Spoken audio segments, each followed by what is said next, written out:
What do Michael Jordan's NBA championships with the Chicago Bulls and a small pack of eggs have in common? Both of them come in sixes.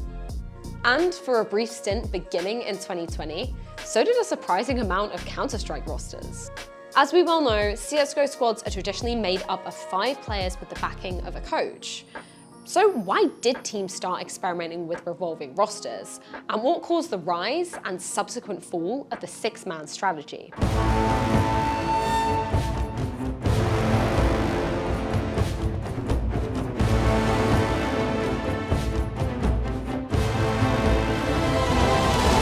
Welcome to Turning Points.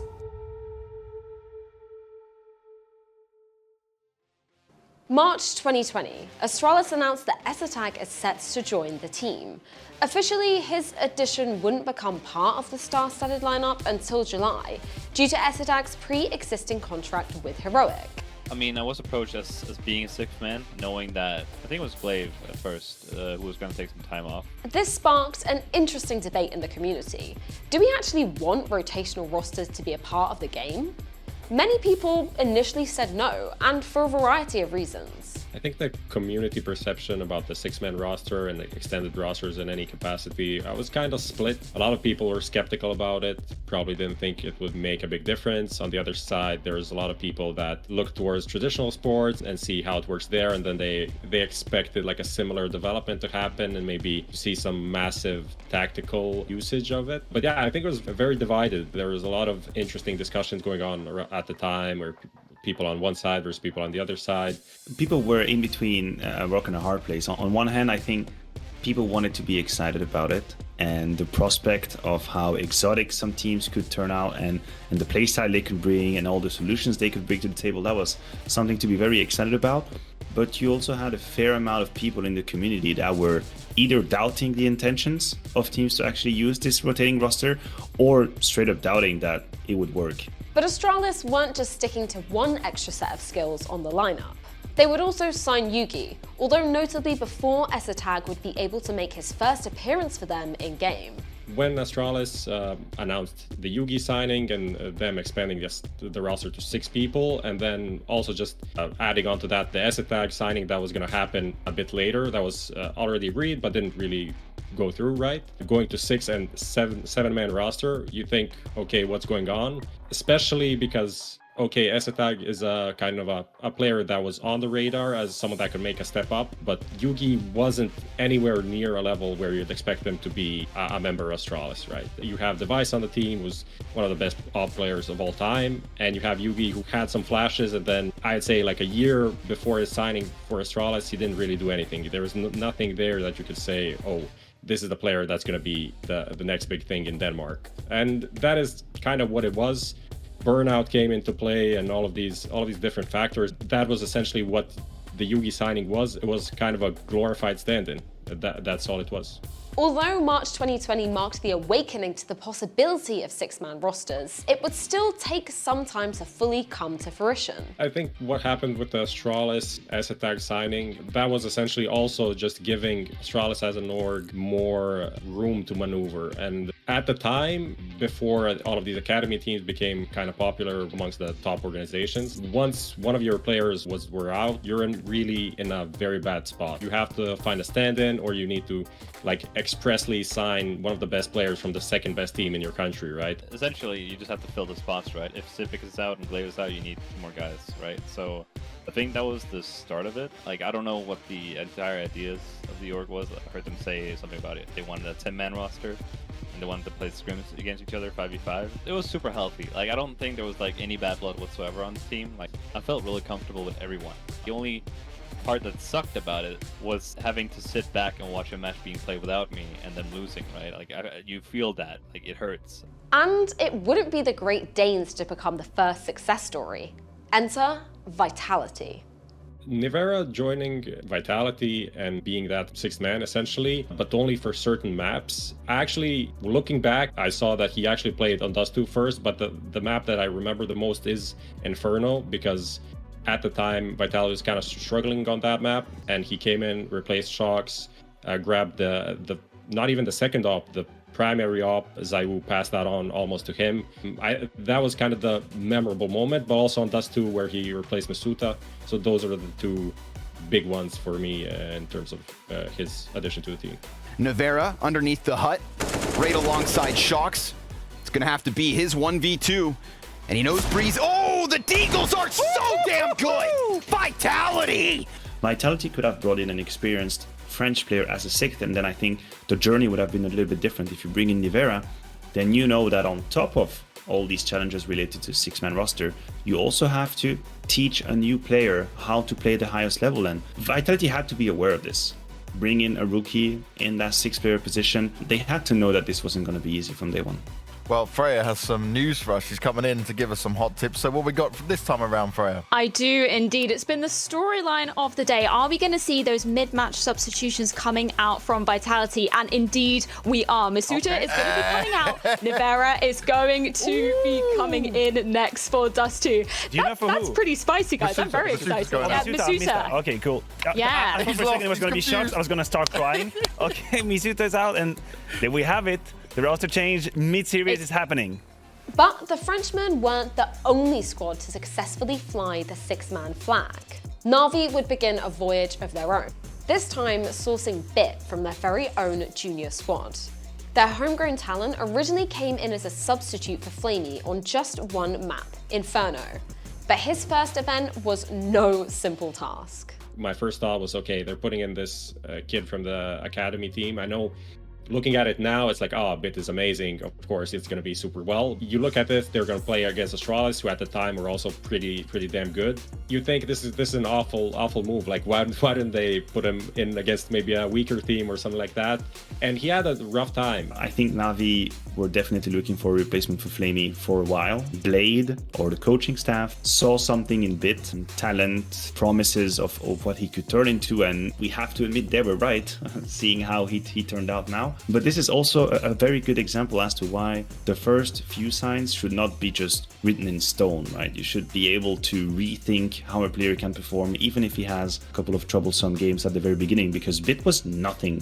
He was not convincing at the very beginning. Like, the first few signs were not convincing. He's just going to get that bomb plant. So already somewhat of a win here for Navi. Let's see if they can lock down the post plant. Bit, he's gone unchecked. Magus gets a kill in the middle, but it's Bit with 2, and that's huge. It's low health for a couple of these players. Bit still dodging shots. 4 HP, 4 kills. Has he done enough? Glaive, he's sticking this. 5 seconds left over. Perfecto extends. He comes off for the kill, and Navi 11-5. No kills in vain for Bit. The overarching narrative of the Blast Global Finals was truly the impact of six-man teams. For better, or in some cases worse, we got to see how the top teams who had chosen this path utilized the option of an expanded player pool. The difference between Astralis and Vitality for me in terms of how they use the extended roster is that the Astralis usage I see coming from the management of the team, corporation, let's say, and on the other side, Vitality, even though I'm pretty sure that the higher-ups approve the idea and that they like the idea, but this is like something that comes from the coach and how he sees the team and the issues on the team and how he can find a way to fix it. The wackiest six-man experiment, though, came from Team Spirit. Although many teams tried subbing players in and out on a per-map basis, this wouldn't generally span across all 7 maps in the competitive pool. Team Spirit took things to another level, which we saw play out at DreamHack Open January 2021. They'd even sub out their in-game leader Chopper on Overpass. An even bigger surprise seeing how tactically heavy the map is. Mess of a roster with suddenly your IGL being pushed out of the starting roster. I think they took it a step too far, but I also believe that this is a normal kind of evolution. When you're trying something, then some people will try and push it just a little too far. They will try and test the limits of anything that they can play with. In that instance, I think obviously Spirit kind of lost the plot a little bit with that. I don't think it's viable in any way to have so much diversity and so many moving parts, because then it's almost impossible to know exactly what you're doing. The turning point for six-man lineups, however, wasn't exactly positive. It was a juncture that had been on the horizon for some time. Now that the return of majors were finally in sight, Valve's penalties for teams who made substitutes at RMRs became key to the viability of this strategy. Before Valve's announcement about not having extended rosters at their events, situation was starting to become a bit more accepted. People were being okay with the swaps between maps, which originally a lot of people were skeptical about. You know, the pure form of Counter-Strike and how things have been played were kind of different. But then when you see the benefits of it, and I think that is later on with BIT as well, but primarily with Nivera, you just see a player that maybe couldn't get a chance otherwise to play at the top level. That is maybe the angle that I enjoyed the most, because otherwise sometimes it's just very hard to make the next steps, especially if you're playing a role. Let's say, you know, you want to be an opera in France, it's going to be very hard to play for Vitality, right? But maybe in some of these cases you can get that opportunity to make the next step that otherwise would be pretty impossible. Valve was like, yeah, this ends now. Right? You can't do this for minors, for majors. That's kind of the pinnacle of CSGO. They said that. I think every sixth man who was afraid of not getting to play the major just want to find another team that can potentially get there, rather than subbed out at like the highlight of your career, really. Like, I would feel terrible if that happened to me, at least. This meant the teams didn't really have the motivation or, frankly, ability to continue the six-man approach. So the reason why extended rosters were killed at the beginning of 2021 was essentially just an announcement from Valve that confirmed everything that most of us were expected anyway. I know that Valve loves the major and tournaments that they support to be as close to, you know, what you can experience in matchmaking as possible. And that's not always ideal, but their kind of approach is 5 players on the server, 5 players on the team, they're going to lift the trophy, and that's kind of how they see things, essentially. There was an update on the playbook for the major that actually punished heavily teams for rotating lineups between who qualified for the major and then who was playing at the major. There were some like heavy punishments of like 20% points or something like that. So teams kind of shied away from it. And I can understand why. If you are going to trade points qualifying for the most important events of the year, I can definitely see why that would happen. That made me greatly disappointed. I'm gonna be honest. To this day, I don't really know why this happened. I would have wished for this to turn out differently and for teams to have the right and not be punished in any way for having a revolving roster. But it wasn't all doom and gloom. For some players, this gave them the platform they needed to shine, to show they were capable of being fully fledged members.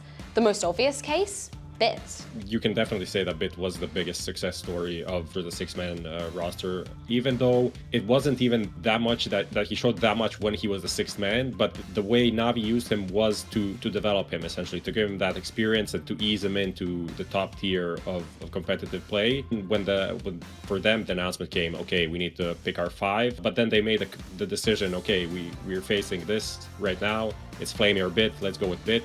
And I feel like that period of like a couple of months playing here or there, a couple of maps, it just helped him to step on the scene and be very comfortable about playing against like the best teams in the world for one of the best teams in the world. BIT was never really thought as a true 6th player. I think it's more the case of a pipeline for a new player to be tested and potentially replacing someone in the main roster. I think that's what happened with NAVI. It was an intermediate step. I don't think they were ready to just replace Flamey, like this. They probably wanted to see a little bit how BIT was going to behave and maybe integrate him on a couple of maps, but it seemed like just an intermediate step for him. So yes, he used that as a shoe in the door type scenario to get himself into NAVI and then to have the chance to prove what he could do. And he is obviously the biggest winner of all that, because now he is part of the winningest roster we've had in recent history of Counter-Strike. From the interviews and stuff that I've seen, like, he's really smart, and generally like a smart player will be able to come up with like, his own little calls on the other side of the map where the in-game leader wouldn't be able to. So he's probably calling people around, he's probably coming up with great information that's really vital to the round. He's getting his shots. I'm sure a smart player like that knows a ton of grenades, so he's probably never lacking in that department. Like, all these things just make the system and like the entire teamwork just mesh that much better. And I think if you have multiple players who are capable of that, that's when you reach that level that NAVI has become. And although we don't see rotational rosters used in the same way due to Valve's ruling, this was a valuable learning experience for organizations and players alike. I think extended rosters definitely left a mark on players and teams and organizations in terms of how they look at these things. Like, are we 5 people playing, or is this more of a sports in the traditional way of thinking? And it's not only that, just there are a lot of developments through the last 5 years, having like more coach influence, just how you work around contracts, how you do these things. And then like the development of academy teams, I feel like that's kind of the, not the next step, but like the spiritual successor of the extended roster. It's not the same, it's not being used the same way, but it is, at least from an organizational standpoint, that is their kind of drop back. If something goes wrong in the team, you can go down to your academy and pick up a player that maybe doesn't play the same style of CS, but they're playing inside the same organization. So some of the ways you approach working and developing as a team are going to be similar, right? As any experiment, I think any teams that tried to implement a 6-man roster probably learned a lot about themselves and how they were playing. Maybe some players had to suddenly just step in a different kind of shoes when it comes to roles and how they were utilized. Maybe they discovered something they actually liked. Unfortunately, I think now most teams are definitely done with the 6-man roster system. They will have potentially subs, because we obviously are, and we've just barely left this very complicated COVID period where teams had to field in substitute and will probably have to do so for a few more months. So I think teams are more into a sub kind of mentality now than truly 6-man roster, and I would be surprised if that changes. As much as 6-man rosters in their literal sense are no more, this period has changed the way many teams operate. And although this turning point may now be obtuse, the ripple effect of growing academy teams and subsequently more opportunities for upcoming talents has given us more chances to discover the players of tomorrow.